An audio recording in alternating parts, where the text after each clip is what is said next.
47-এ স্বাধীন হয়েছিল ধর্মের ভিত্তিতে, অন্য কোনো ভিত্তিতে নয়। এটা মাথার মধ্যে প্রত্যেকটা মুসলমানের রাখতে হবে, প্রত্যেকটা মুসলমানের মাথায় রাখতে হবে। এদেশ স্বাধীন হয়েছিল 47-এ ভৌগোলিক অবস্থানের কারণে নয়, ঋতুর কারণে নয়, ভাষার কারণে নয়। এদেশ স্বাধীন হয়েছিল কিসের ভিত্তিতে? ধর্মের ভিত্তিতে।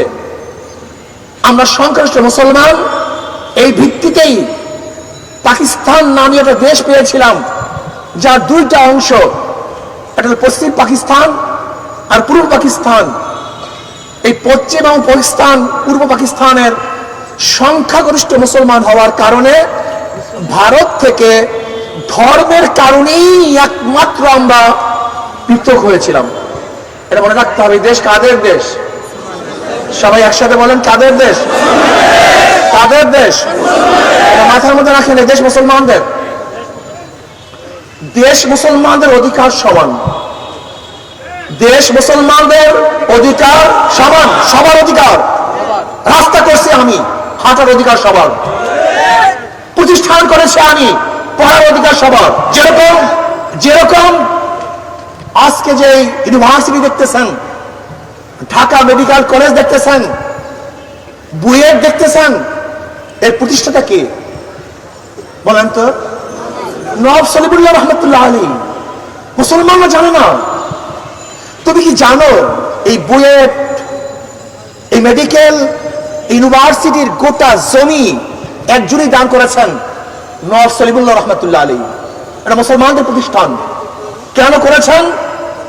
এই পূর্ব বাংলার প্রত্যেকটা মুসলমানকে শিক্ষিত করার জন্য। আপনাকে জানেন, তখন ক্যালকাটায় বাংলাদেশে যেন ইউনিভার্সিটি হতে না পারে 41 বার মিটিং হয়েছিল, 41 বার। এমনকি রবি ঠাকুরের নেতৃত্বে গড়াইল মাঠে মিটিং হয়েছিল যেন ঢাকা ইউনিভার্সিটি না হতে পারে। যদি ঢাকা ইউনিভার্সিটি হয়, তাই মুসলমানরা শিক্ষিত হয়ে যাবে। না, আমরা ওই মুসলমান যারা সাম্যতে বিশ্বাসী, মেডিকেল করেছি আমরা, বুয়েট আমাদের, ঢাকা ইউনিভার্সিটি আমাদের, কিন্তু পড়ার অধিকার, কথা বলেন না কেন? পড়ার অধিকার সবার। এইটি আমরা চাই, এইটি আমাদের সংস্কৃতি, এইটাই মুসলমানদের আদর্শ, এইটাই মুসলমানদের নিয়ম, এইটাই মুসলমানদের চরিত্র। যেরকম দেশ আমাদের, বাঁচার অধিকার সবার, দেশ আমাদের থাকার অধিকার সবার, দেশ আমাদের পড়ার অধিকার সবার, দেশ আমাদের এখানে তাদের ধর্মীয় উৎসব পালন করার অধিকার সবার। সামনে দুর্গাপূজা আসতেছে, আমি হিন্দুদেরকে বলবো, মহা উৎসবে আপনাদের ধর্মীয় অনুষ্ঠান পালন করুন, আরো ভালো মতো পালন করুন। আওয়ামী লীগের আমরা যখন পালন করতে না পারছেন, তার চেয়ে আনন্দের সাথে আপনার ধর্মীয় অনুষ্ঠান পালন করবেন। যদি প্রয়োজন হয়, আমরা আপনাদেরকে ছায়ার মতো রাখবো, আপনাদেরকে আমরা সাহায্য করব, সহযোগিতা করব। কোন অবস্থাতে মুসলমান কোন ধর্মীয় প্রতিষ্ঠানের উপরে, কোন মন্দিরের উপরে আক্রমণ করতে পারে না। আমি চাই বাংলাদেশে আগামীতে হিন্দুদের ধর্মীয় উৎসব পালিত হবে, যেখানে সমস্ত মুসলমান সজাগ থাকবে যেন কেউ কোনো অবস্থাতেই তাদের উপরে আক্রমণ করতে না পারে। কিন্তু মনে রাখতে হবে, ধর্মীয় অনুষ্ঠান হিন্দুদের, উৎসব কিন্তু সবার না। যাদের ধর্ম, যাদের উৎসব, তাদের উৎসব, তাদেরই আনন্দ, অন্য করে এখানে আনন্দ হতে পারে না। এটা মনে রাখতে হবে। আমরা খলত মলত করি, গড়িয়ে ফেলি, এটা ভুল। আমরা কি বলি? ধর্ম যার যার, উৎসব সবার। এটা ভুল মেসেজ, এটা ভুল থিওরি, এটা ভুল দর্শন। ধর্ম যার যার, উৎসব তার তার। ধর্ম যার যার, উৎসব সবার, এটা ভুল। তাহলে কোরবানির সময় হিন্দুরা কেন উৎসবিত হয় না? তার উৎসব কেন পালন করে না? ঈদের সময় হিন্দুরা আমাদের ঈদগাহে কেন নামাজ পড়ার জন্য আসে না? এটা ভুল মেসেজ। আমরা বলতে পারি ধর্ম যার যার, উৎসব সমান, লেকিন নিরাপত্তা থাকতে হবে বাংলাদেশের প্রত্যেকটা নাগরিকের। হিন্দুরা ধর্মীয় উৎসব পালন করবে, আমরা বাংলাদেশের নাগরিক হিসাবে তাদেরকে নিরাপত্তা প্রদান করব। আর কিসের নিরাপত্তা? মুসলমান, তারা নিরাপদ। আমি মনে করি হিন্দুদেরকে নিয়ে, সংখ্যালঘুদেরকে নিয়ে যারা রাজনীতি করে তারাই তাদের মন্দির আক্রমণ করে, প্রতিমার উপর আক্রমণ করে। কারণ মুসলমান, খাঁটি মুসলমান হিন্দুদের প্রতিমার উপরে আক্রমণ করতে পারে না, এটা ভুল। যাই হোক, এরপর 47 আমরা ডিভাইডেড হলাম, পাকিস্তান একটা দেশ পেলাম, ভেবেছিলাম এবার মুক্তি পাবো, শান্তি পাবো। কিন্তু পশ্চিমারা আমাদের অধিকার না দেওয়ার কারণে তাদের বিরুদ্ধে আবার আন্দোলন করলাম, সংগ্রাম করলাম। 71-এ বাংলাদেশ নামিও আবার একটা ভূখণ্ড পেলাম। এইবার স্বাধীনতা কতবার হলো? 3বার। আর 2024-এ 5ই আগস্ট ফ্যাসিস্টদের বিরুদ্ধে আন্দোলন করে আবার আমরা 4র্থবারের মতো স্বাধীন হলাম। কেন? বৈষম্য বিরোধী আন্দোলন। এই আন্দোলন কিসের? এই হরিজনদেরকে তাড়িয়ে দেওয়ার জন্য আন্দোলন নয়, বরং হরিজনদেরকে প্রতিষ্ঠা করার আন্দোলন ছিল এই আন্দোলন। ঋষি, কামার, মজদুর, চামার, তাঁতি, শ্রমিক না কাউকে বৈষম্য করার জন্য আন্দোলন করি নাই, বরং বাংলাদেশের প্রত্যেকটা নাগরিকের অধিকারকে সমুন্নত রাখার জন্যই 5ই আগস্ট আমরা জীবন দিয়েছিলাম, রক্ত দিয়েছিলাম, আমাদের জীবনের মায়া ত্যাগ করে রাজপথে ঝাঁপিয়ে পড়েছিলাম, নেতৃত্ব দিয়েছিলাম, আল্লাহর কাছে দোয়া করেছিলাম। হয়তো মুসলিমের দোয়া আল্লাহ কবুল করেছেন।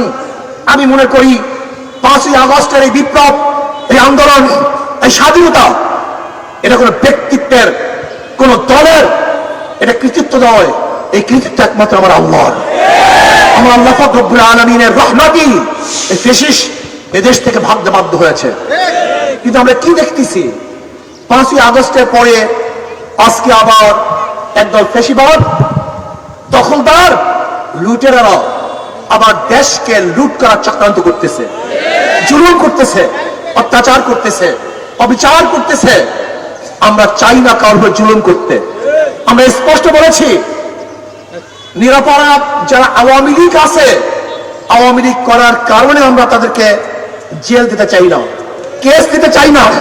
যারা অপরাধী, সে আমার দলের হোক না কেন, আমার সন্তান হোক না কেন, যে অপরাধী আমি তার বিচার চাই। কিন্তু যে অপরাধী নয়, সে আমার দুশ্মন হলেও আমি তার বিচার চাই না। মনে রাখতে হবে, ইসলাম ইনসাফ প্রতিষ্ঠা করার জন্য দুনিয়াতে আসছে। ইনসাফকে প্রতিষ্ঠা করার জন্য ইসলাম দুনিয়াতে আসছে। নবী আলাইহিস সালাতু ওয়াস সালাম বলেছেন, আমার মেয়ে যদি ফাতেমা চুরি করে আমি তার হাত কেটে দেব। এর নাম ইসলাম, এর নাম মানবতা, এর নাম নীতি ও আদর্শ। আমি এখানে সমস্ত মুসলমানদেরকে বলবো, সমস্ত ভাইদেরকে বলবো, হাজারো ভালো মানুষ, চরিত্রবান মানুষ, শিক্ষিত মানুষ আজকে রাজনীতি করে না কেন? গান্দার কারণে, নষ্ট রাজনীতির কারণে, এই পচা রাজনীতির কারণে। এই পচা রাজনীতির কারণে হাজারো ভালো মানুষগুলি বাহিরে থাকার কারণে চোর, গুন্ডা, বদমাশ, লুচ্চা এবং ডাকাতরা এই অঙ্গনকে দখল করে নিয়েছে। আমি অনুরোধ করব, আসুন ঘরে বসা, মসজিদের কোণে বসা, প্রতিষ্ঠানে বসা হাজারো ভালো, ভদ্র, জ্ঞানী, চৌকাশ, দেশপ্রেমিক, মানবতার পক্ষে হাজার মানুষ যারা আছেন, আপনারা আসুন আর রাজনীতিতে আসুন। ইসলামী আন্দোলন বাংলাদেশের পতাকা ধরে চলে আসুন, এই ছায়া ধরে চলে আসুন। আমরা ভালো মানুষগুলি ঐক্য হয়ে এই দেশটাকে ভালো বানাবার চেষ্টা করবো ইনশাআল্লাহ। দুর্নীতি মুক্ত একটা দেশ উপহার দেব, যেখানে জুলুম থাকবে না, অত্যাচার থাকবে না, অবিচার থাকবে না। আমার মা বোনদের ইজ্জত নিরাপদ হবে, যেখানে শ্রমিক, তাঁতি, কুলি, মজদুররা তাদের ন্যায্য অধিকার ফিরে পাবে, যেখানে বৈষম্য থাকবে না। কে মুসলিম, কে হিন্দু, কে খ্রিস্টান, কে বৌদ্ধ সমৃদ্ধ ভাবে এই দেশটাকে করার চেষ্টা করবে ইনশাআল্লাহ। ভাইয়ের আমার, আজকে দেশ যদি ইসলাম হুকুমত চলে আসে, আমি বিশ্বাস করি আগামী 5-10 বছরের মধ্যে এদেশের দরিদ্র বলতে কিছু থাকবে না। সমস্ত মানুষ দরিদ্র সীমার উপরে চলে যাবে। আপনি বিশ্বাস করতে পারবেন না, ইসলামী অর্থনীতি অ্যাপ্লাই করলে আগামী 5-10 বছরের মধ্যে এদেশে জাকাত নেওয়ার কোনো মানুষ পাওয়া যাবে না। আপনি কি জানেন এই দেশের অবস্থা নাকি? আপনারা দেখেছেন উন্নয়ন উন্নয়ন, কিন্তু চুরির উন্নয়ন দেখেন নাই কেউ। কত ডাকাতির উন্নয়ন হয়েছে, কত লুটপাটের উন্নয়ন হয়েছে আপনারা কি জানেন? এখানে যারা আছেন প্রত্যেকের মাথার উপরে 1.5 লক্ষ টাকা ঋণ। আজকে যে সন্তান জন্মগ্রহণ করবে তার মাথার উপরেও 1.5 লক্ষ টাকার ঋণের বোঝা মাথায় দিয়ে জন্মগ্রহণ করবে। 14 লক্ষ কোটি টাকা, 14 লক্ষ কোটি টাকা দেশ থেকে পাচার করা হয়েছে, ব্যাংকে লুটপাট করা হয়েছে, চুরি ডাকাতি করে পুরো ব্যাংকে ধ্বংস করা হয়েছে। প্রত্যেকটা প্রকল্প থেকে হাজার হাজার কোটি কোটি টাকা আত্মসাৎ করা হয়েছে। আপনি কি দেখেন নাই আমাদের দেশের এক যুবলীগের লিডার, সে সিঙ্গাপুরে জুয়ার আসরে এক টেবিলে 200 কোটি টাকা হারার পরেও তার চেহারার মধ্যে পরিবর্তন আসে নাই। এ দেশ না, আমরা চুরি চাই না। এই টাকা কাদের টাকা? সরকারের কোনো টাকার গাছ নাই যে টাকার গাছ থেকে সে টাকা আমদানি করে। সরকারের টাকার গাছ কারা জানেন? এই আপনারা সবাই, এই কৃষক, শ্রমিক, মজদুর, তাঁতি, ঋষি, চামার, আমরা এখানে যারা দাঁড়ানো আছি প্রত্যেকটা মানুষ ভ্যাট এবং ট্যাক্স পে করি। এই যে মাথার মধ্যে টুপি, এর মধ্যে ভ্যাট ট্যাক্স আছে। চশমা পরিধান করছেন, তার মধ্যে ভ্যাট ট্যাক্স আছে। আজকে যে মাঠের মধ্যে আছেন এখানে আপনার ভ্যাট ট্যাক্স আছে। আপনি যে রাস্তা দিয়ে হাঁটেন সেখানে ভ্যাট ট্যাক্স আপনারই। আজকে যে পানি পান করতেছেন সেই ভ্যাট ট্যাক্স আপনার। আজকে যে বিদ্যুৎ ব্যবহার করতেছেন সেই ভ্যাট ট্যাক্স আপনার।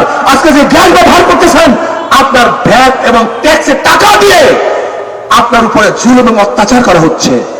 বারবার কারেন্ট বিল বাড়ছে, বারবার গ্যাস বিল বাড়ছে, বারবার পানির বিল বাড়ছে, বারবার আমাদের ট্যাক্স বাড়ানো হয়েছে। জনগণের কল্যাণের জন্য আমরা কেউ কাজ করি নাই, বরং দল এবং নিজেকে পালনের জন্যই আমরা কাজ করেছি। আসুন, আমি ভদ্রলোকদেরকে বলবো, ভাইদেরকে বলবো, আসুন আমরা সম্মিলিত ভাবে একসাথ হয়ে দেশটাকে গড়ি। আর যে ভদ্র মানুষগুলি আছেন, আদর্শবানেরা আছেন, চরিত্রবানেরা আছেন, আমি দাওয়াত দিচ্ছি, আসুন সব ইসলামী আন্দোলন বাংলাদেশের পতাকাতে ঐক্যবদ্ধ হয়ে আদর্শ ভিত্তিক একটা দেশ গড়ার জন্য আমরা চেষ্টা করব। আল্লাহ আমাকে এবং আমাদের সবাইকে সম্মিলিতভাবে এই দেশ গড়ার তৌফিক দান করেন। আমা আলাইনা ইল্লাল বালাগ। আজকে আমার আরো 2টা প্রোগ্রাম আছে কেরানীগঞ্জ এবং যাত্রাবাড়িতে।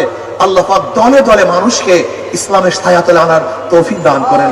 আল্লাহুম্মা আমিন। ربنا ظلمنا انفسنا وان لم تغفر لنا وترحمنا لنكونن من الخاسرين। আল্লাহ আপনার জমিনে আপনার হুকুমত ইসলাম হুকুমত কায়েম করে দেন। ইসলাম হুকুমতের জন্য সাহাবায়ে কেরামদের নমুনায় সহিহ জদ্দোজাহাদ করার তৌফিক দিয়ে দেন। আল্লাহ ভদ্র মানুষদেরকে, আদর্শবান মানুষদেরকে ইসলামের ছায়াতলে আসার এবং সমস্ত মানুষদের ইসলামের ছায়াতলে আসার তৌফিক দান করেন। মাওলা হে, আজকে ইয়াকুব দুনিয়া থেকে বিদায় হয়ে গেছে, আবু সাইদ, মুগ্ধ সহ হাজারো আমাদের ভাইয়েরা আজকে দুনিয়াতে নেই। প্রত্যেকের কবর আযাবকে মাফ করে দেন। মাওলা আপনার জমিনে আপনার হুকুমত ইসলাম হুকুমত কায়েম করে দেন। ইসলাম হুকুমতের জন্য হাত পাকাকে বিজয় করে দেন।